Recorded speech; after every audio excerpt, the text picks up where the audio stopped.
Hey everybody, welcome back to the shop today. Today we're going to be working on our Yamavarna. This is a Yamaha Banshee swapped Husqvarna Supermoto, and we're going to be kind of going over status update on a few of the things that we've done and a few things that we're going to do today. We're not just going to be doing one thing, we're going to do quite a few, so let's get right into the video. So just a brief status update. Lots of stuff has been done. Some stuff I didn't film. We did get a new engine hardware kit, and this redid every nut and bolt on the whole engine, including the whole head. Every nut and bolt on that bad boy is new. So we have done that. We got the blue hoses on. As you can see, I didn't get these two because I didn't want the top of the head off. I couldn't really get to them from there. But every other nut and bolt on this bad boy is on and torqued to the factory spec, including the bolts in here. Couldn't get that one out because of this swing arm bolt. I did pull it out, but this actual swing arm bracket's in the way. I just left it. I can live with that. But yeah, today we are going to be wrapping these Toomey T6 exhaust pipes in heat tape. We're gonna be wrapping those because it was actually melting the coolant hoses, so we're gonna be getting those wrapped. We are gonna be swapping out these dingy hoses on this Lectron blue fuel line there. And then we are gonna be looking at our reeds, see what kind of condition they're in and if they need to be replaced or not. So before I even start wrapping this or get this crap out of the package, last time I messed with this shit, I had fiberglass parts stuck in my hands for a whole week. So I'm gonna glove up before I even take this out of the pack, because I ain't trying to be about that life no more. That was some terrible shit. I would suggest if you're messing with any type of fiberglass heat wrap, you do the same, because it is some, and you can't even see it to get it out of your skin. It was just like the worst. All right, so I'm gonna be wrapping this section here. I'm gonna be leaving this piece here open because that's actually where my spring hooks, but I'm thinking I'm gonna get down around this area here up to the bottom of this flange. I'm gonna get that wrapped.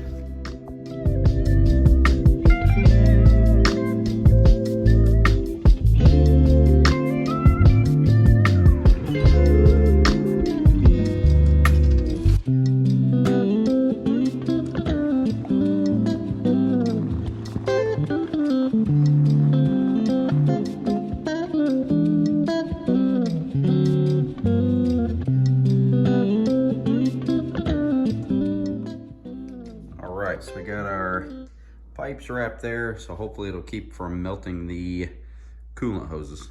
And I'm not gonna go into super great detail here, but there's a lot of hoses on these Lectron carburetors here. Lots of hoses. You got a hose up from your to your power jet from the bottom of your bowl. You've got three vent hoses here. All of these are vent hoses, and this is your main feed for your fuel. These are all an 1/8 of an inch inner diameter, and this fuel line is a 1/4 of an inch. So I've got some 1/4 inch fuel hose and 1/8 of an inch fuel hose. So pretty much what I'm gonna do is I'm just gonna pull these off one at a time, measure them, cut them to length, and swap them out. And I'm gonna do both of them that way. And I will also do the part that actually goes to the fuel tank and bridges those two individual petcocks together.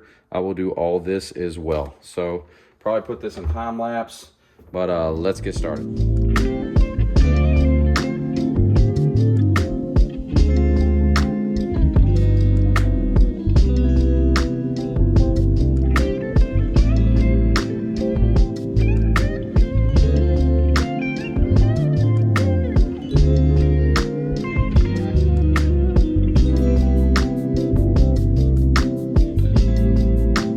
This is what my mess looks like after. I was fully expecting this to take like 2 minutes, but it took way longer than that. So I ordered this small 1/8 inch hose in 5-foot spools, and I thought, I'll order 2 of them. There's no way I'll need that much. I used all but that on one, and I still didn't have enough. So all of these are like 5 feet of hose, because the power jet, the one that goes to the power jet, I have some purple 1/8 inch. So I went ahead and used purple on there. So I mean, after all the hoses and everything kind of unwind and are straightened out, it'll look something like this, which is way cooler than what it did before. But yeah, it definitely took every bit of 5 feet plus some to get that power jet one too. So let's do the other side.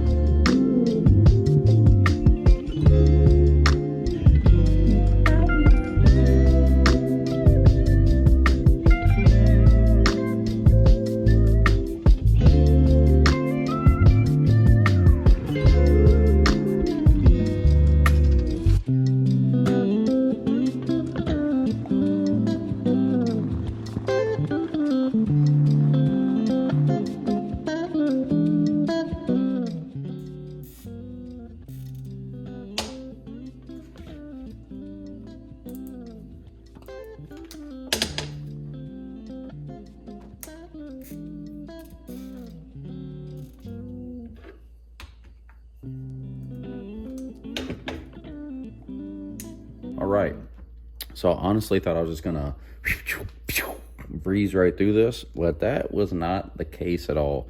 Probably I'm gonna end up taking these zip ties off. That's just to keep everything together right now because everything's still wanting to curl up, so we'll tuck them like they should be. But I did go through and put an individual zip tie on every single spot that it connects to a fitting.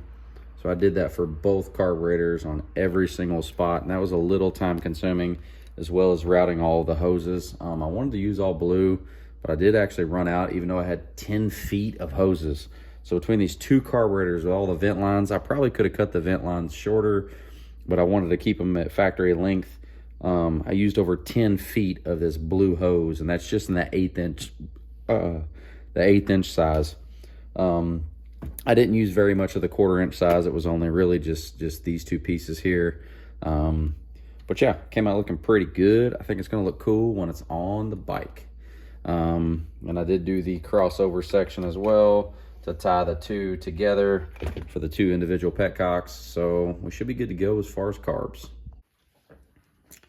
So after closer inspection of these reeds, these are the this did come out of the V-Force. This V-Force reed valve setup. This does have carbon fiber pedals all the way around, and we'll hold it up to the light there that you can see, but I don't know if you could see that. But these are nice and closed off. These reeds, you want to check for any deformation or them being open like this, because you want them to be closed. These reeds are nice and closed and nice and tight. So we are good to go. These reeds actually look really good. So this is inside the reed block itself, and you can see so with the reeds closed, hardly no light through these reed pedals at all, which is great. This is our final setup on what it looks like, and I have this sleeve over here, this plastic sleeve, and that keeps it from, there's a little heat shield on that exhaust pipe, but it gets pretty close to that fuel line, and I definitely don't want to catch the machine on fire, so it's just a little additional heat protection there. That's kind of what the setup looks like, and this one will hook right there like so, and that's what they'll look like. So I think it's going to come out looking pretty cool.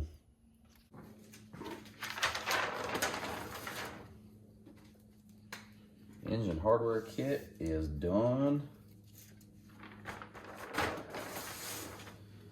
Change all the Lectron hoses to blue and purple. The coolant hoses are done. Don't have that black headlight in yet. Rack the exhaust with heat tape, we got that done. And then check the condition of the reeds. That is done as well. So now we need to put the bike back together.